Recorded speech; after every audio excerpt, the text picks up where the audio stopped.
And we're live.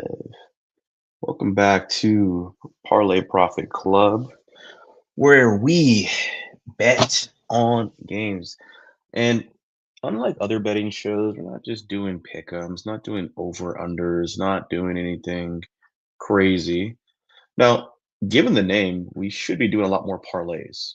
However, I have noticed that sometimes a parlay is not always the best move. Sometimes the environment changes and you need to adapt. And that's what we're going to do here. So, right now, obviously, we have the NBA playoffs going on right now. That's kind of the biggest thing. Hockey's also going on right now, too. Not gonna lie, hockey's not my game, so I really don't look into it as much. But hockey is also another opportunity to make some money as well. One thing I'll start off by saying with playoff betting is that playoff betting is way different than the regular season. And I think we all saw that with how the first round of the NBA playoffs went, how all the game ones went. For the most part in the NBA season, there's a lot of tanking going on. And my issue with that was that it's hard to know who's actually good and who's not. So last week when we had the play-in tournament, we saw, the Clippers lost. Now, of course, it's the Clippers, but I don't think anyone expected them to lose in that fashion, especially based on how that game started. Same thing with the Hornets. I was looking on paper, I'm like, "Bro, the Miami Heat should, in theory, beat the Hornets. They have a way better team on paper, way more veterans. You have one of the best coaches in the game. The Hornets are basically all rookies. Why in the world would the Hornets ever win in that scenario?"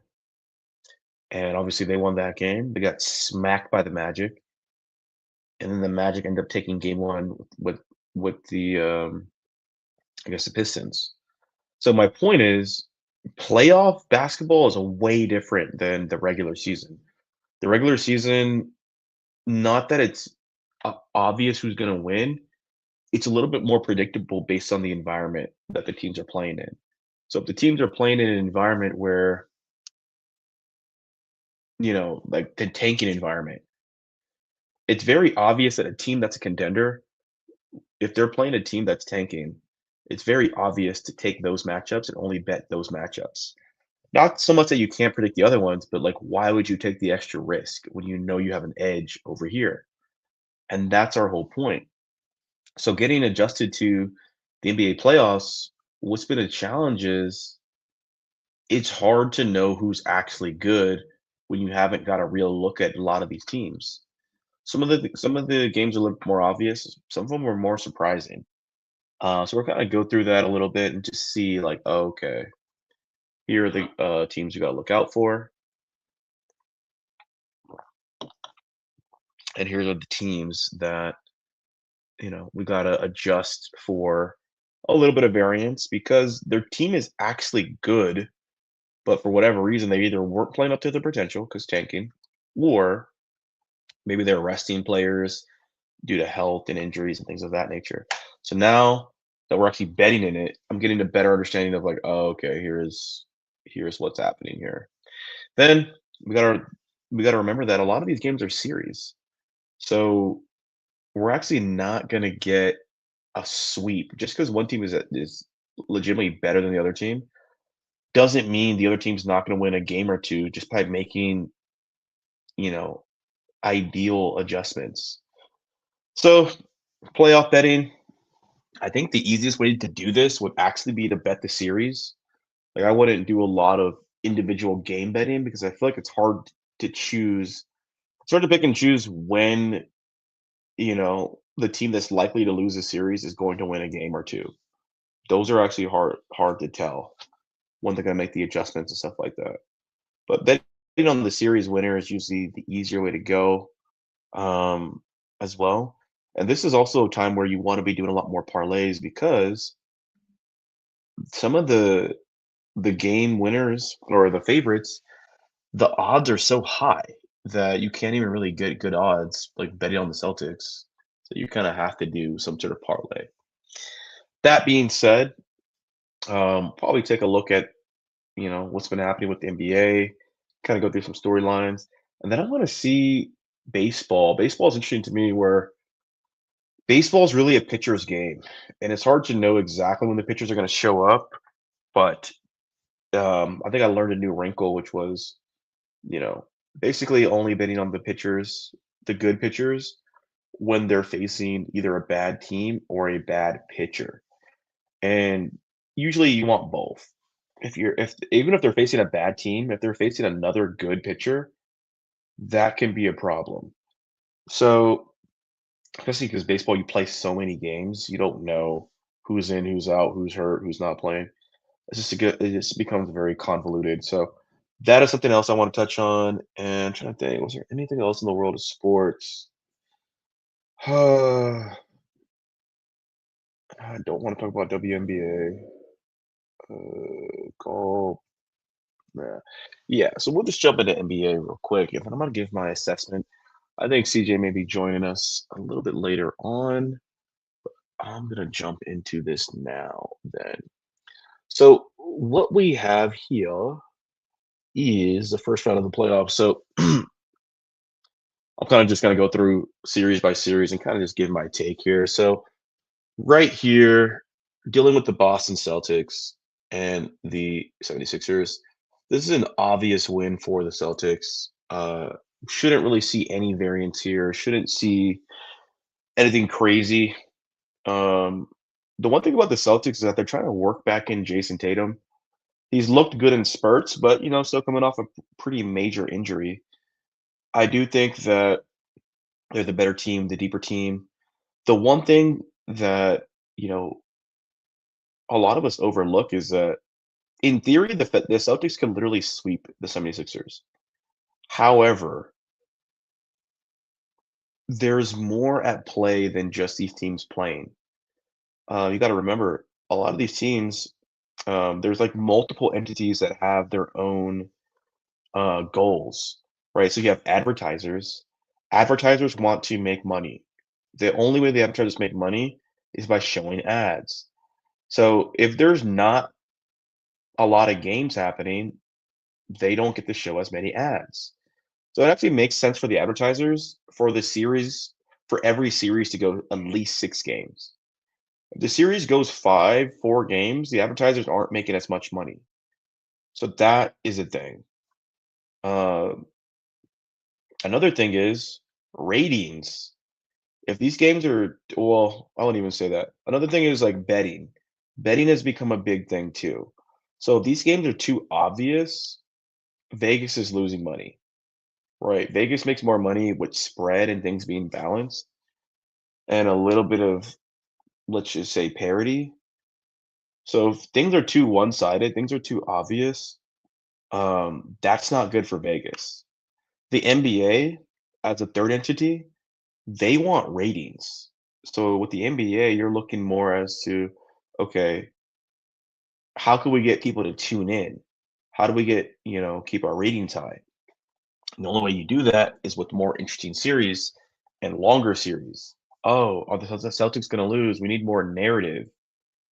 So those are the 3 goals that are happening. Those are the 3 ulterior motives that are happening in the background here while we're trying to bet on these games. So me, I don't care. I just want to see, we just trying to make money. But in the midst of that, you have those other 3 entities happening. So now the goal is, or um, what's happening is, how do we bet with inside all that context? How do we decide what's about to happen given all 3 of those different conflicting things? So with Celtics, Sixers, I do think the series goes 6. Edgecombe, Maxi, they're enough. Edgecombe and Maxi both went off to win to tie up the series. That makes sense to me. Celtics should win the next game, and then I think you'll have the Sixers win the next game after that, and then Boston goes 2 in a row. I don't think Edgecombe, he's being a rookie, can keep up the level of production needed to actually win this series. You don't have Embiid and Paul Pierce, or not Paul Pierce, but Paul George. We just don't know what we're going to get from him. So the 76ers might have one more game in them. Maybe Paul George goes off. Maybe Maxey and Edgecombe both combine for another 60 points again. But it's just too much to ask for. And not only do you need them to go off, you also need the Celtics to have another bad game. I think in this game, Jaylen Brown was really the only person who really showed up. Everyone else on the Celtics is pretty lackluster. I don't really expect that to happen again to the team that's the more veteran, more experienced, better coached, deeper. You basically have 2 MVPs on the team facing a rival. Like, and if you get them out of there better, you get more rest. But due to advertising and whatnot, I do think the 76ers get one more game. Which game that's going to be? Probably going to be game 4, just for parity's sake, because game 5 is like now a must watch if they're able to tie it up 2-2 heading back to Boston. So that's what I think there. I think that will be interesting, and we'll just have to keep our eyes on it and see what happens there. Knicks Hawks. This is a good one. This is an interesting one. I do think that uh the Hawks are sneakily better than the Knicks. One thing I don't want to do is I don't want to really be betting on teams where they're just too awkward or like flawed in a way. The Knicks do have some experience, they have some decent chemistry, but like at times they hit these ruts where they just look either incompetent or just like a flawed team. Those teams are always weird. Now they did win the first game pretty handily, but that doesn't mean Atlanta didn't look good. Also, in the second game, Atlanta looked really good. Atlanta actually found a matchup where CJ McCollum, a player that you would think is about to be over the hill, was looking like, he turned back the clock and was just giving Jalen Brunson the business, uh, which was just really impressive. So after seeing that, obviously the Knicks are going to try and make adjustments, but what adjustment are you going to make? You know what I'm saying? Like you're going to try to double team CJ McCollum and have someone else beat you, which is probably the best thing you can do because but the Atlanta Hawks are a lot more balanced. They're a lot younger, a lot more athletic. Um, and yeah, and they're a lot smarter of a team. The limitations of the Knicks might be a little much here, and to expose that Jalen Brunson part a little early is interesting. However, I will say that New York being the big market they are, New York being the ratings generator that they are, and having the veteranness over the Hawks, I can see New York probably taking this series, probably winning the series, but definitely it going 7. I definitely see this going 7. So, and I like the Hawks too. I think the Hawks should win, but I can see why the NBA would want the Knicks to win just because they're going to generate way more ratings. And look at this. If you got Knicks Celtics, that is just a way bigger rating generator than Hawks Celtics. So Knicks are probably going to be a shoe in there, but I do look for that to be an extended series, somewhat of a rough series. All right, so then going into Magic Pistons, this series has no business being 1-1, given the Pistons' track record, given where they're at in as the number 1 seed. But I figured they were going to be a little overrated. I think they overachieved this year. It's hard to know how good a team is when half the league is tanking. You know what I'm saying? And you guys play in the Eastern Conference. Not trying to take anything away from them, but you just don't really know how good the team is. First of all, you guys have 1 star. That 1 star just had a major surgery. Um, Eagles are playing, like, I think they're playing the 8th seed. The Magic actually match up pretty well against them in terms of, like, both teams have a lot of the same characteristics, except the Magic actually have bigger name players. You got Bane, you got Wagner.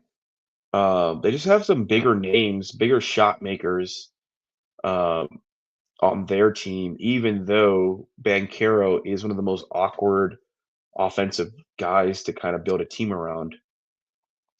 They also play better defense as well. So I'm not surprised that, well, I guess I am a little surprised that this series is split. The Pistons should still win this, but this is a series that I can easily see this going 7, which would be great for the NBA because the Magic have a chance, but the Magic are also a flawed team. So I don't expect them to be, and the Pistons to me are a little bit more efficient. The Pistons eventually should win out, but this is easily gonna go 7 to game series. I would not be surprised because that sort of parity just makes it more interesting for the NBA. Then when you look at Raptors, Cavs, I mean, Cavs 2-0, I'm not surprised. The Cavs, to me, are one of the more underrated teams in the Eastern Conference. They got literally a big 4. They got 4 people that could easily be all-stars on their team, led by Donovan Mitchell. They have the experience. They have James Harden, who potentially is an upgrade from Darius Garland, playing a team that's sort of middle of the road, a middle of the road Raptors team. I do think the Raptors need to win tomorrow, whenever the next game is, game 3. They could potentially have a game. I just struggle to figure out who's gonna step up for them. They have a very balanced team in the fact that they don't really have a star player who generates a lot of offense. But I kinda just feel like the Cavs just need to have a bad game, like, the Raptors to me just don't have enough firepower to really pull this off. They don't have enough star power. They're too average of a team to really just beat the Cavs if the Cavs are playing well, which would a guy like James Harden, who can easily get anybody involved, you have Donovan Mitchell who can go off at any time, and then you have grounding forwards in Mobley and Jared Allen. It's gonna be tough, dude, for them to really do anything. If any series is gonna be a sweep, it's gonna be this one. And the one reason why this is gonna be a sweep is because the NBA will be okay with it being swept. Like, Jared Allen, no, the Cavs, Toronto, no one's really watching this series. So this is one where they're not making their money off this series. So I would not be surprised if this went 5, but it's likely gonna go 4, sweep Cavs. Um, Spurs, Blazers, moving on to the West Conference. The Spurs, Blazers, this one is interesting because I know that the Blazers actually match up pretty well against the Spurs. If you actually look at their team, talent-wise, size-wise, skill-wise, they're not that far off from the Spurs. So I never really thought that was gonna be a cakewalk for the Spurs. I thought this series probably does go 6 as well. But now that Wemby's hurt, it definitely goes 6. The Spurs are pretty used to playing without Wemby, but it is gonna be a problem. The Portland Trailblazers will get one more game for sure. And even if Wemby does come back, we don't really know how effective he's going to be. So, yeah, I do expect the Spurs to win this in 6, but this could easily go 7 with a definite Spurs win on game 7, pending Wemby's health. Um, Also too, the NBA doesn't wanna see the Portland Trailblazers win this series. Like, it's gonna be one of the lowest rating games if they end up winning that series and moving on to the second round. And vice versa with the Nuggets are gonna win this series probably in 6. Timberwolves just look awkward. I'm not sure what is wrong because basically the same team, but they just look more and more incompetent. Um, Anthony Edwards, he seems hurt. Seems like he's trying his best, but is more reluctant to just shoot threes versus, put together a complete game. The other players are kind of awkward. Their defense is solid, I'll give them that, but the Nuggets just look like the better team. They look more efficient, better shooting, better shots, better flow. Um, so they're just likely to win out over time. But this is another series that will be milked. Expect Denver to win this 4-2 and move on to face the Spurs, which would generate a lot of ratings because you're gonna have the two best big men in the league going against each other, two MVP candidates going against each other. Lakers Rockets. God, man, I've heard so much about this series. To be honest, we all thought the Lakers were gonna lose. Once you have Luca and Austin Reeves go down. But now that the Lakers are up 2-0, you got KD versus LeBron. They're both on bad teams, and the LeBron team is winning. I find that interesting. Um,